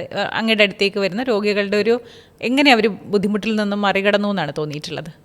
ഇപ്പം എൻ്റെ എക്സ്പീരിയൻസിൽ പറയുവാണെങ്കിൽ നമുക്ക് ഒരു അറൗണ്ട് 15 പേഷ്യൻസ് ബയോളജിക്കൽസ് എടുക്കുന്നുണ്ട്. അപ്പോൾ വൺ ഓഫ് ദ റീസൺസ് എല്ലാവർക്കും കൊടുക്കാത്ത ഇത് കോസ്റ്റിൻ്റെ ഇതാണ്. പിന്നെ ഈ പറഞ്ഞ സിവിയർ ആസ്മ എന്ന് പറഞ്ഞൊരു കാറ്റഗറിയിലാണ് വരുന്നത്. നമുക്കിപ്പോൾ കറൻ്റ്ലി അപ്രൂവ്ഡ് ആയിട്ടുള്ളൂ. സിവിയർ ആസ്മ എന്ന് പറയുമ്പോൾ അറൗണ്ട് ഒരു 5 to 10% ഓഫ് ടോട്ടൽ ആസ്മ പേഷ്യൻസിലാണ് സിവിയർ ആസ്മ ഉള്ളത്. അപ്പോൾ അതെന്ന് പറഞ്ഞാൽ നമ്മൾ ഹൈ ഡോസിൽ ഇൻഹേലേഴ്സൊക്കെ എടുത്തുകൊണ്ടിരിക്കുന്നു, അല്ലെങ്കിൽ ഇപ്പം ഹൈ ഡോസിൽ ഇൻഹേലർ എടുത്തിട്ടും പേഷ്യൻ്റ് ഇമ്പ്രൂവ് ആവുന്നില്ലേ, നമുക്ക് ചിലപ്പം സ്റ്റിറോയിഡ്സ് കൊടുക്കേണ്ടി വരാറ് ടാബ്ലറ്റായിട്ട്. അപ്പോൾ അങ്ങനെയൊക്കെയുള്ള പേഷ്യൻസിനാണ് നമ്മൾ ബയോളജിക്കൽസ് സ്റ്റാർട്ട് ചെയ്യുന്നത്. അപ്പോൾ ഇനീഷ്യലി ബയോളജിക്കൽസ് ഡെവലപ്പ് ചെയ്തത് മെയിൻലി ഈ സ്റ്റിറോയിഡിൻ്റെ എഫക്റ്റ്, അതായത് നമ്മൾ കുറേ കാലമായിട്ട് ടാബ്ലറ്റായിട്ട് സ്റ്റിറോയിഡ് എടുക്കുമ്പോൾ ഡെഫിനറ്റ്ലി അതിൻ്റെ സൈഡ് എഫക്ട്സ് വരും. അതായത് ഡയബറ്റീസ് അല്ലെങ്കിൽ ഓസ്റ്റിയോപോറോസിസ്, കാറ്ററാക്ട്, അങ്ങനെ പല സൈഡ് എഫക്ട്സ് ഉണ്ട്. അപ്പോൾ അത് മിറ്റിഗേറ്റ് ചെയ്യാൻ വേണ്ടിയാണ് ഇപ്പം മാക്സിമം സ്റ്റിറോയിഡിൻ്റെ ഡോസ് കുറയ്ക്കുക എന്നുള്ളതായിരുന്നു ഇനീഷ്യൽ ഉദ്ദേശം. അപ്പം പക്ഷേ ലേറ്റർ സ്റ്റഡീസിൽ നമ്മൾ കണ്ടത് സ്റ്റിറോയിഡിൻ്റെ ഡോസ് ഇപ്പോൾ സ്റ്റാർട്ട് ചെയ്യുന്ന സമയത്ത് നല്ല ഹൈ ഡോസ് ആണെങ്കിൽ നല്ലൊരു ലോ ഡോസിലേക്ക് എത്തിക്കാൻ പറ്റുന്നുണ്ട്. അതുപോലെ മീഡിയം ഡോസിലൊക്കെ സ്റ്റാർട്ട് ചെയ്തവരിലാണെങ്കിൽ കംപ്ലീറ്റ്ലി നമുക്ക് സ്റ്റോപ്പ് ചെയ്യാനും പറ്റുന്നുണ്ട്. ലേറ്റസ്റ്റ് എവിഡൻസ് എന്ന് പറയുമ്പോൾ ഇതൊരു റെമിഷനിലേക്കും ഹെൽപ്പ് ചെയ്യുന്നത്. റെമിഷൻ എന്ന് പറയുമ്പോൾ നമ്മുടെ അസുഖം പൂർണ്ണമായും മാറ്റാൻ പറ്റില്ല. Asthma it is not curable. നമുക്ക് റെമിഷൻ എത്തിക്കാം. റെമിഷൻ എന്ന് പറയുമ്പോൾ അസുഖം നല്ല ഫുള്ളി സ്റ്റേബിളായിട്ടിരിക്കുകയാണ്, നമുക്ക് വലിയ സിംറ്റംസ് ഒന്നുമില്ല. ലോ ഡോസ് ഇൻഹേലേഴ്സ്, ഈവൻ ഇൻഹേലറിൻ്റെ ഡോസും നമുക്ക് കുറയ്ക്കാൻ പറ്റും. അപ്പോൾ ഇൻഹേലർ ഡോസും കുറച്ചിട്ട് അപ്പോൾ അങ്ങനെ ഒരു ശതമാനം പേഷ്യൻസിൽ എത്തിക്കാൻ പറ്റുന്നുണ്ട്. അപ്പോൾ നമ്മൾ എൻ്റെ എക്സ്പീരിയൻസിലാണെങ്കിലും ഒരുവിധം ഒരു 80-90% പേഷ്യൻസിൽ നമുക്ക് സ്റ്റിറോയിഡ്സ് സ്റ്റോപ്പ് ചെയ്യാൻ പറ്റിയിട്ടുണ്ട്. അപ്പോൾ ഉണ്ടാകുന്ന ഒരു സംശയമാണ്, നമ്മൾ ഇൻഹേലേഴ്സ് ദീർഘനാൾ ഉപയോഗിക്കണം എന്നുള്ള അറിവോട് കൂടിയാണ് നമ്മൾ പോകുന്നത്. അപ്പോൾ ഈ ബയോളജിക്കൽസും എത്ര നാൾ വേണ്ടി വരുന്ന ചികിത്സയാണ്? ബയോളജിക്കൽസ് അഗെയിൻ ഇപ്പം ഒരു മിനിമം ഇത്ര സമയം കൊടുക്കണം അങ്ങനെയൊന്നുമില്ല. ഐ മീൻ മിനിമം എന്നല്ല, മിനിമം ഉണ്ട്. നമ്മൾ 3 to 6 months നോക്കിയിട്ടാണ് വർക്ക് ചെയ്യുന്നുണ്ടെങ്കിൽ യു വിൽ കണ്ടിന്യൂ എന്നുള്ളത്. ഞാൻ ഇപ്പോൾ എൻ്റെ എക്സ്പീരിയൻസിൽ ഞാൻ ഇപ്പോൾ ഒരു മാക്സിമം ഒരു 3 years വരെയുള്ള പേഷ്യൻസ് ഉണ്ട്. They are doing well. Okay, അപ്പോൾ അത് പ്രോബ്ലം എന്ന് പറയുമ്പോൾ ഇത് സ്റ്റോപ്പ് ചെയ്യുമ്പോൾ ഇറ്റ് ക്യാൻ കം ബാക്ക്. ഒരു ശതമാനം ഓഫ് പേഷ്യൻസിൽ 6 months അല്ലെങ്കിൽ ചിലപ്പോൾ 1 year കഴിയുമ്പോൾ ഇതിൻ്റെ വരാം. അപ്പോൾ അത് ഓരോ രോഗിക്കും വ്യത്യസ്തമായിരിക്കും അല്ലേ? അതെ, തീർച്ചയായിട്ടും. എപ്പോൾ ഇത് സ്റ്റോപ്പ് ചെയ്യാന്നുള്ളത് എൻ്റെ പേഷ്യൻസിൽ 1.5 കൊല്ലം യൂസ് ചെയ്തിട്ട് സ്റ്റോപ്പ് ചെയ്ത പേഷ്യൻസ് ഉണ്ട്. They are doing reasonably well. നമ്മൾ ആ ഒരു എടുത്തുകൊണ്ടിരിക്കുമ്പോൾ ഉള്ള അത്ര എഫക്റ്റ് കാണത്തില്ല. ഇതെല്ലാം നമ്മൾ സ്റ്റാർട്ട് ചെയ്യുന്നതിന് മുന്നേ ഞാൻ പറഞ്ഞല്ലോ, സിവിയർ ആസ്മ എന്ന് പറഞ്ഞ കണ്ടീഷൻ ആയിരിക്കണം. അപ്പോൾ സിവിയർ ആസ്മയിൽ ഇവർക്ക് ഡെയിലി സിംറ്റംസ് കാണും. അതുപോലെ മരുന്നൊക്കെ എത്ര എടുത്താലും ഉറക്കം, ഐ മീൻ നൈറ്റ് സിംറ്റംസ് ജീവിതത്തെ ബാധിക്കുന്ന ബുദ്ധിമുട്ട്. അതെ, ക്വാളിറ്റി ഓഫ് ലൈഫ് വളരെ പുവറായിരിക്കും. അവർ ഇടയ്ക്കിടയ്ക്ക് ഹോസ്പിറ്റലിൽ അഡ്മിറ്റ് ആവും, മാസം തോറുമൊക്കെ അഡ്മിറ്റ് ആവുന്ന പേഷ്യൻസ് ഉണ്ട്. അപ്പോൾ അതൊക്കെ സിഗ്നിഫിക്കൻ്റ്ലി കുറയ്ക്കാൻ പറ്റും. ഈവൻ നമ്മൾ മരുന്ന് സ്റ്റോപ്പ് ചെയ്തിട്ടും ഇപ്പോൾ ഒരു 1 patient ഓവർ 1 year ഫോളോ അപ്പിലുണ്ട്. അപ്പോൾ അവർക്ക് ഒരു തവണയായിട്ട് മാത്രമേ പിന്നെ അഡ്മിറ്റ് ആവേണ്ടി വന്നിട്ടുള്ളൂ. അഡ്മിഷൻ വേണ്ടി വന്നില്ല, എക്സ്ട്രാ മരുന്ന് ഒരു മൈൽഡ് മോഡറേറ്റ് എക്സാസർബേഷൻ വന്നത്. അപ്പം ക്വാളിറ്റി ഓഫ് ലൈഫ് ഡെഫിനറ്റ്ലി നല്ല ഇമ്പ്രൂവ് ആവുന്നുണ്ട് ഈ ഹോസ്പിറ്റൽ അഡ്മിഷൻസും. അപ്പോൾ ഇത് കാരണം ഹോസ്പിറ്റൽ അഡ്മിഷൻ കുറയുമ്പോൾ നമുക്ക് നല്ലൊരു എക്കണോമിക് അഡ്വാൻറ്റേജും ഉണ്ട്. ഡോക്ടർ, ഇത് കേൾക്കുമ്പോൾ സിവിയർ ആസ്മ ക്രോണിക് ആസ്മ അനുഭവിക്കുന്ന പലർക്കും എനിക്കൊന്ന് ട്രൈ ചെയ്താലോ എന്ന് തോന്നുന്നുണ്ടാവും. അവർക്ക് അതുപോലെ വരുന്നൊരു സംശയമാണ്, ഇതിനെന്തെങ്കിലും സൈഡ് എഫക്ട്സ് ഉണ്ടാവോ എന്നുള്ളൊരു കാര്യം ഉണ്ടോ? സൈഡ് എഫക്റ്റുകൾ എന്തെങ്കിലും ഉണ്ടോ? സൈഡ് എഫക്ട്സ് വളരെ ചെറിയ സൈഡ് എഫക്ട്സുകളേ ഉള്ളൂ, അല്ലാതെ സിവിയർ ആയിട്ടുള്ള സൈഡ് എഫക്ട്സ് യൂഷ്വലി ഇല്ല. ഇപ്പോൾ നമ്മൾ സ്റ്റാർട്ട് ചെയ്യുന്നതിന് മുന്നേ ഇപ്പോൾ ഈസ്നോഫിലിനെതിരെ ഉള്ളതാണെങ്കിൽ പാരസൈറ്റിക് ഇൻഫെക്ഷൻസ് അതൊക്കെ റൂൾ ഔട്ട് ചെയ്തിട്ടായിരിക്കും സ്റ്റാർട്ട് ചെയ്യുന്നത്. അപ്പോൾ അത് ഉണ്ടെങ്കിൽ നമ്മളത് ട്രീറ്റ് ചെയ്തിട്ട് മാത്രമേ ഇത് കൊടുക്കാൻ പാടുള്ളൂ, ഇല്ലെങ്കിൽ ചിലപ്പോൾ അത് കൂടാം. അപ്പോൾ അതൊക്കെ പാരസൈറ്റിക് ഡിസൈസ് എൻഡമിക് ആയിട്ടുള്ള സ്ഥലങ്ങളിലാണ് കൂടുതൽ, നമ്മുടെ നാട്ടിൽ അത്ര പ്രശ്നമല്ല. പിന്നുള്ളത് അലർജി ഇത് വരാമെന്നുള്ളതാണ്. ഒമാലിസുമാബിന് IgE ട്രീറ്റ്മെൻറ്റിന് ചെറിയ അലർജി വരാം. അപ്പോൾ അതൊക്കെ ഒരു അഗെയിൻ അപ്പോൾ ഒരു ഇനീഷ്യൽ ആദ്യത്തെ ഒരു 2-3 ഡോസ് എടുക്കുമ്പോൾ മെഡിക്കൽ സൂപ്പർവിഷൻ വേണം, അത്രയേ ഉള്ളൂ. അപ്പം most of the side effects R mild. Major side effects ഒന്നും കാര്യമായിട്ട് അങ്ങനെ കണ്ടിട്ടില്ല. ഓക്കെ ഡോക്ടർ, അങ്ങയുടെ അടുത്തേക്ക് വരുന്ന പേഷ്യൻസ് ഈ പൊതുവേ ചോദിക്കാറുള്ളത്, ചെറിയ കാര്യമായിക്കോട്ടെ വലിയ കാര്യമായിക്കോട്ടെ, എന്തൊക്കെ മിത്സാണ്, അയ്യോ ഇങ്ങനെയൊന്നും ഇല്ല, ഇതൊക്കെ വെറുതെ പറയുന്നതാണ് എന്ന് അങ്ങേക്ക് പറയാൻ തോന്നിയിട്ടുള്ള ചില അവരുടെ കോമൺ ഡൗട്ട്സ് എന്തൊക്കെയാണ് തോന്നിയിട്ടുള്ളത്? നമ്പർ 1 നേരത്തെ നമ്മൾ ഡിസ്കസ് ചെയ്തത് ഇൻഹേലേഴ്സ്. അതെ, ഇൻഹേലർ ഡിപ്പെൻഡൻസി. 2 അലർജി റിലേറ്റഡ് ഇതിപ്പോൾ ഫുഡിൻ്റെ ഇത് ഏതൊക്കെ ഫുഡ് കഴിക്കാം. അപ്പോൾ ഞാൻ അതിപ്പോൾ ഓരോ പേഷ്യൻറ്റിനെ ഡിപ്പെൻഡ് ചെയ്യും. അപ്പോൾ നമുക്ക് കംപ്ലീറ്റ്ലി ബ്ലാങ്കറ്റായിട്ട് പറയാൻ പറ്റത്തില്ല ഇന്ന ഫുഡ് സ്റ്റോപ്പ് ചെയ്യാമെന്ന്. ഇൻ ജനറൽ മോർ അലർജിക് ആയിട്ടുള്ള കുറച്ച് ഫുഡ് ഐറ്റംസൊക്കെ പറഞ്ഞു കൊടുക്കാമെന്നല്ലാതെ അപ്പോൾ അതും അവർക്ക് അലർജി ആവണമെന്ന് നിർബന്ധമില്ല. Unless they do an allergy test we cannot be sure എന്നുള്ളതാണ്. ഡോക്ടർ, അതുപോലെ കേട്ടിട്ടുണ്ട് നമ്മൾ ഒഴിവാക്കി നമ്മൾ ഇതിൽ നിന്ന് മറികടന്നു എന്ന് വിചാരിക്കുന്ന ഒരു രോഗമാണ് ട്യൂബർക്കുലോസിസ്. ഇപ്പോഴും പക്ഷേ അതുമായി ബന്ധപ്പെട്ട ബുദ്ധിമുട്ടുകൾ അനുഭവിക്കുന്ന മനുഷ്യരുണ്ടെന്നും മനസ്സിലാക്കുന്നു. ശരിക്കും അത്തരത്തിലുള്ള ആൾക്കാർ വരാറുണ്ടോ? ഏത് തരത്തിലുള്ള മനുഷ്യർക്കാണ് ഈ TB എക്സ്പോസ്ഡ് ആവുന്നത് പെട്ടെന്ന്? TB നമ്മൾ സ്റ്റിൽ എൻഡമിക് ഡിസീസാണ് നമ്മുടെ കൺട്രിയിൽ. ഓക്കെ, ഇപ്പോൾ അത് നമ്മൾ വളരെയധികം മുന്നോട്ട് വന്നിട്ടുണ്ട് അതിൻ്റെ ഇൻസിഡൻസ് കുറയ്ക്കുന്നതിലും ട്രീറ്റ്മെൻറ്റ് സക്സസ്സിലും ഒക്കെ. ബട്ട് സ്റ്റിൽ ഒരു long way, it is a long way to get TB eliminated. അതിൻ്റെ ഡിഫറെൻറ്റ് ഗവൺമെൻറ് പ്രോഗ്രാംസ് നടക്കുന്നുണ്ട്, വളരെ നല്ല രീതിയിൽ അത് പോകുന്നുണ്ട്. അപ്പോൾ TB പൊതുവെ ഇന്ത്യയിൽ നോക്കുകയാണെങ്കിൽ ടി ബി ഇൻഫെക്ഷൻ. രണ്ട് കാര്യങ്ങളാണ്, ഒന്ന് ടി ബി ഇൻഫെക്ഷൻ, ഒന്ന് ടി ബി ഡിസീസ്. രണ്ടും ഡിഫറെൻ്റാണ്. ടി ബി ഇൻഫെക്ഷൻ എന്ന് പറയുമ്പോൾ നമ്മുടെ ടി ബി ബാക്ടീരിയ നമ്മുടെ ബോഡിക്കകത്തുണ്ട്. അപ്പോൾ ട്രിവാൻഡ്രത്തിൻ്റെ കണക്ക് നോക്കുകയാണെങ്കിൽ 100 പേരിലൊരു 22 പേർക്ക് ടി ബി ഉള്ളിലുണ്ട്. ഓക്കെ, അപ്പോൾ അത് ഇന്ത്യയിലാണെങ്കിൽ അതൊരു 30 സംതിങ് വരും ടോട്ടൽ ഓവറോൾ എടുക്കുകയാണെങ്കിൽ. അപ്പോൾ അത് ഡിസീസ് എപ്പോഴാവുന്നു എന്നുള്ളതാണ്. അത് ഈ പറഞ്ഞ നമ്മുടെ ഇമ്മ്യൂണിറ്റി കുറയുമ്പോൾ. അപ്പോൾ അതിൽ ഡയബറ്റീസ് ആവാം, അല്ലെ ക്യാൻസർ പോലുള്ള അസുഖങ്ങൾ, അല്ലെങ്കിൽ വാത സംബന്ധമായിട്ടുള്ള ഡിസീസിൽ മരുന്നെടുക്കുന്നവർ. ഓക്കെ, ഇമ്മ്യൂണിറ്റി ബേസിക്കലി കുറയുമ്പോൾ. അപ്പോൾ ഇതൊന്നും ഇല്ലെങ്കിലും ചിലപ്പോൾ വരാം. എസ്പെഷ്യലി സ്ട്രെസ്സ്, ഉറക്കക്കുറവ്, ഇതെല്ലാം നമ്മുടെ ഇമ്മ്യൂണിറ്റിയെ ബാധിക്കുന്നതാണ്. അപ്പോൾ എപ്പോൾ ഇമ്മ്യൂണിറ്റി ഡൗൺ ആവുന്നു അത് ചിലപ്പോൾ അത് ഡിസീസായിട്ട് മാനിഫെസ്റ്റ് ചെയ്യാം. ഈ ടി ബിക്കായിട്ട് നമ്മൾ കണ്ടിട്ടുള്ള പ്രധാന ലക്ഷണങ്ങൾ എന്തൊക്കെയാണ്? ടി ബിയിൽ മെയിൻലി നമ്മുടെ വെയിറ്റ് കുറയുക, ചുമ, ഓക്കെ, നീണ്ടു നിൽക്കുന്ന ചുമ, കഫമുള്ള ചുമയായിരിക്കും യൂഷ്വലി വരുന്നത്. ഡ്രൈ കോഫും വരാറുണ്ട്. ഓക്കെ, പിന്നെ പനി, എസ്പെഷ്യലി വൈകുന്നേരങ്ങളിലൊക്കെ ടെമ്പറേച്ചർ കൂടുന്ന പനി, വെയിറ്റ് കുറയുന്നത്, വിശപ്പ് കുറയുക, ഇതൊക്കെയാണ് മെയിനായിട്ട്. ഡോക്ടർ, അതുപോലെ നമ്മൾ പലപ്പോഴും ഇങ്ങനെ പറഞ്ഞു കേട്ടിട്ടുള്ളതാണ്, പനിയായിട്ട് ഹോസ്പിറ്റലിൽ പോയി ന്യൂമോണിയയായി ആൾ ICUലായി എന്നൊക്കെ. ശരിക്കും ഈ ന്യൂമോണിയ എന്നുള്ള കണ്ടീഷൻ എന്താണെന്ന് കൂടി ഒന്ന് എക്സ്പ്ലെയിൻ ചെയ്യാം. ന്യൂമോണിയ നമ്മുടെ ലങ്സിൽ വരുന്ന ഇൻഫെക്ഷനാണ്. ലങ്സിൽ വന്നിട്ട് ആൽവിയോളയിൽ ഇൻഫെക്ഷൻ ഉണ്ടായിട്ട് അതിൽ നമ്മുടെ പസൽസും സെക്രീഷൻസ് എല്ലാം കൂടെ നിറഞ്ഞിട്ട് ഒരു സോൾഡിഫൈ ചെയ്യും ലങ്സിൻ്റെ. നമ്മൾ ലങ്സ് സ്പോഞ്ച് പോലെ ഇരിക്കുക എന്ന് പറയില്ലേ, അപ്പോൾ ആ ഒരു കുറച്ചൊരു ഭാഗം സോൾഡിഫൈ ചെയ്യുന്നതിനാണ് ന്യൂമോണിയ എന്ന് പറയുന്നത്, അല്ലെ കൺസോൾട്ടേഷൻ എന്ന് പറയുന്നത്. അപ്പോൾ അത് പനിയായിട്ട് വന്നിട്ട് ന്യൂമോണിയ ആവുന്നതല്ല, ന്യൂമോണിയ കാരണമായിരിക്കും പനി വന്നത്.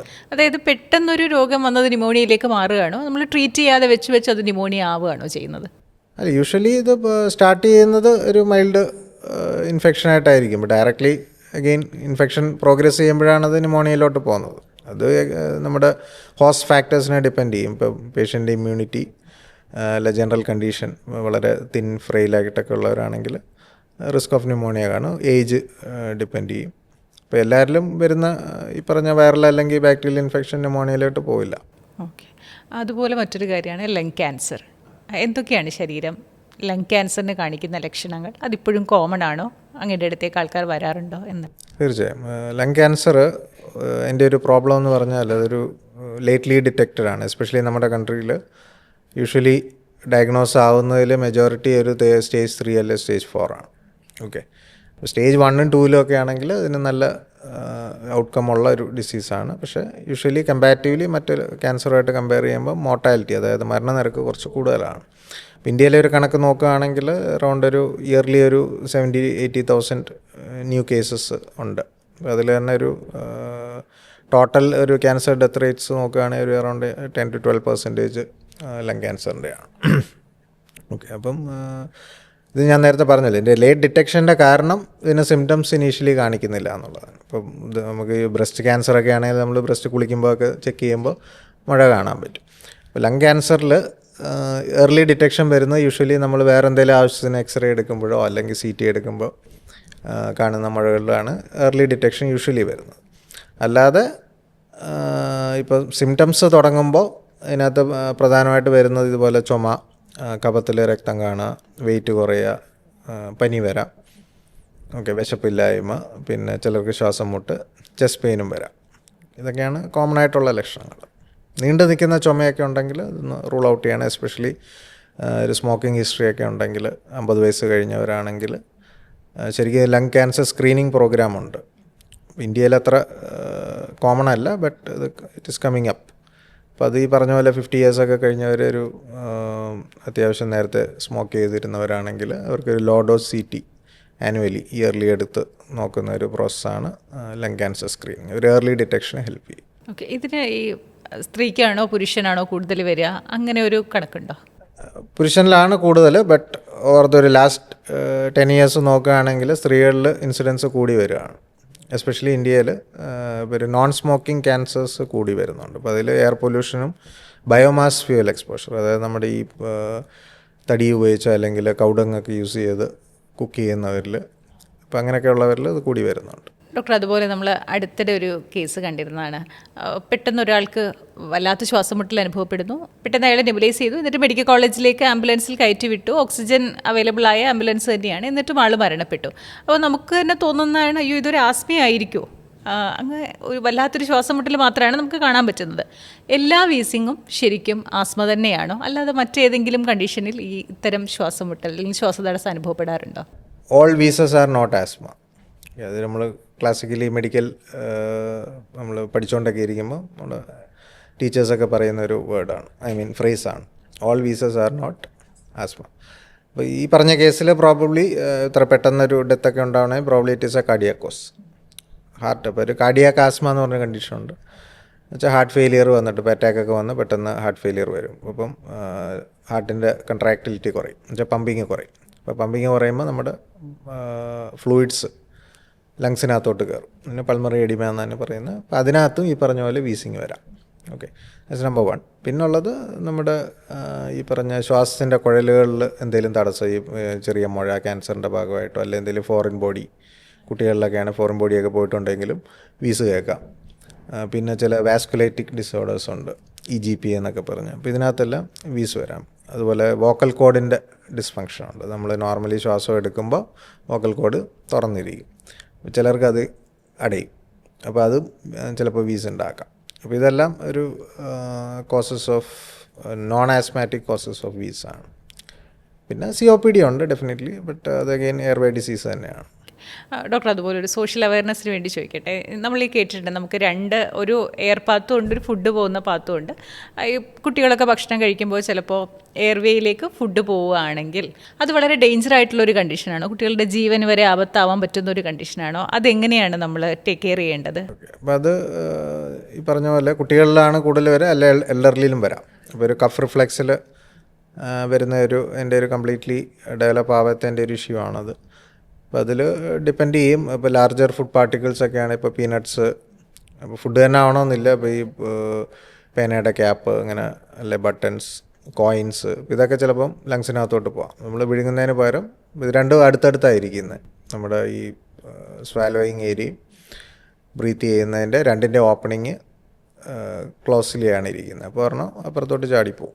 അപ്പം അത് സൈസിനെ ഡിപ്പെൻഡ് ചെയ്യും. അത് താഴോട്ട് പോയി കഴിഞ്ഞാൽ ലങ്സിൽ പോകുമ്പോൾ അതിൽ ഡെഫിനറ്റ്ലി ചുമയും ശ്വാസം മുട്ടും ഉണ്ടാകും. ചിലർക്ക് ഭയങ്കരമായിട്ട് ഓക്സിജൻ കുറയാം, ഒരു ക്രിട്ടിക്കൽ സ്റ്റേജിലോട്ട് പോവാം. ഇപ്പോൾ ഇല്ലെങ്കിൽ അതുകൊണ്ട് ക്രോണിക്കായിട്ട് ഇപ്പോൾ അഡൽട്ട്സ് ആയിട്ടുള്ളവർക്കാണെങ്കിൽ ഫുഡ് ഒക്കെ ക്രോണിക്കായിട്ട് ലങ്സിലോട്ട് പോയി കഴിഞ്ഞാൽ ന്യൂമോണിയ വരെ, ആസ്പിറേഷൻ ന്യൂമോണിയ എന്ന് പറയും അതിന്.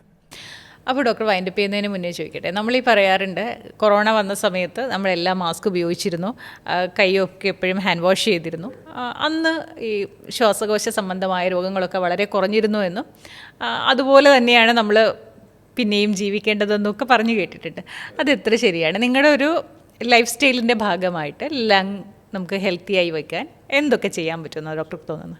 നമ്പർ 1 അഗെയിൻ സ്മോക്കിംഗ് അവോയ്ഡ് ചെയ്യുക. ഓക്കെ, സ്മോക്കിംഗ് അതിൽ ജസ്റ്റ് ടൊബാക്കോ സ്മോക്കിംഗ് മാത്രമല്ല, ഈവൻ സിഗരറ്റ്സ്, വേപ്പിങ്ങും ഇറ്റ്സ് നോട്ട് ഹെൽത്തി. ഓക്കെ, അപ്പോൾ അത് അവോയ്ഡ് ചെയ്യുക. പൊല്യൂഷൻ എക്സ്പോഷർ കുറയ്ക്കുക, both indoor and outdoor pollution. Outdoor പൊല്യൂഷനിൽ നമ്മൾ നേരത്തെ ഈ പറഞ്ഞ പോലെ മാസ്ക് യൂസ് ചെയ്യുന്നു. ഇൻഡോറിൽ എല്ലാം ക്ലീനായിട്ട് സൂക്ഷിക്കുക, വീക്ക്ലി ക്ലീനിങ്. അതുപോലെ may be you can use air purifier also. പിന്നെ ഉള്ളത് പ്രോപ്പർ ഡയറ്റ് ഫോളോ ചെയ്യുക, ആൻറ്റി ഓക്സിഡൻസ് ഒക്കെ ഉള്ളൊരു ഡയറ്റ്. ആക്ടിവിറ്റി, ഇപ്പോൾ ഒരു aerobic activity, any activity, running ആവാം, സൈക്ലിംഗ് ആവാം, അല്ലെങ്കിൽ സ്വിമ്മിങ്. അതുപോലെ ബ്രീത്തിങ് എക്സസൈസ് ഇൻക്ലൂഡിങ് യോഗയിൽ പ്രാണായാമ പോലുള്ള ബ്രീത്തിങ് എക്സസൈസ്. അതുപോലെ ഡീപ് ബ്രീത്തിങ്, ഡയഫ്രമാറ്റിക് ബ്രീത്തിങ് എന്നൊക്കെ പറഞ്ഞ് എക്സസൈസ് ഉണ്ട്. അപ്പോൾ ഇതൊക്കെ ചെയ്ത് കഴിഞ്ഞാൽ നമ്മുടെ ലങ് കപ്പാസിറ്റി ബെറ്റർ ആവും. ഇതിൻ്റെ കൂടെ തന്നെ ഇമ്പോർട്ടൻ്റ് ആണ് ഹാൻഡ് വാഷിങ്. ബേസിക്കലി ഞാൻ പറഞ്ഞല്ലോ, ഇപ്പോൾ ഈ റിക്കറൻറ്റ് അല്ലെങ്കിൽ repeated viral and bacterial infections significantly നമ്മുടെ ലങ് ഹെൽത്തിനെ ബാധിക്കും. അപ്പോൾ അത് കുറച്ചുകൂടെ കഴിയുമ്പോൾ അത് ചിലപ്പോൾ ഈ പറഞ്ഞ ആസ്മ അല്ലെ COPD പോലെയൊക്കെ ഡെവലപ്പ് ചെയ്യാം. അപ്പോൾ അത് പ്രിവെൻറ്റ് ചെയ്യാനായിട്ട് one is hand washing, mask, and another one is repeated infections വരികയാണെങ്കിൽ ഗെറ്റ് വാക്സിനേറ്റഡ്. വാക്സിൻസ് യൂസ് ചെയ്യും. അപ്പോൾ അതിൽ ഫ്ലൂ വാക്സിനും ന്യൂമോണിയ വാക്സിൻസും എടുക്കുക എന്നുള്ളതാണ്. ഡോക്ടർ, കുടുംബത്തിൽ അമ്മയ്ക്കോ അച്ഛനോ ആർക്കെങ്കിലും ആസ്മ ഉണ്ട് എന്നിരിക്കട്ടെ, എങ്കിൽ അത് ജീനിലൂടെ ട്രാൻസ്ഫോം ചെയ്യാനുള്ള സാധ്യത എത്ര കൂടുതലാണ്? ഈ ജനറ്റിക് ഫാക്ടേഴ്സ് വളരെ ഇമ്പോർട്ടൻ്റ് ആണോ ആസ്മയിൽ? തീർച്ചയായിട്ടും ആസ്മയിൽ എപ്പോഴും ഒരു ജനറ്റിക് കോമ്പോണൻറ്റ് കണ്ടുവരാറുണ്ട്. അപ്പോൾ നമുക്ക് family history of asthma is A strong predictor.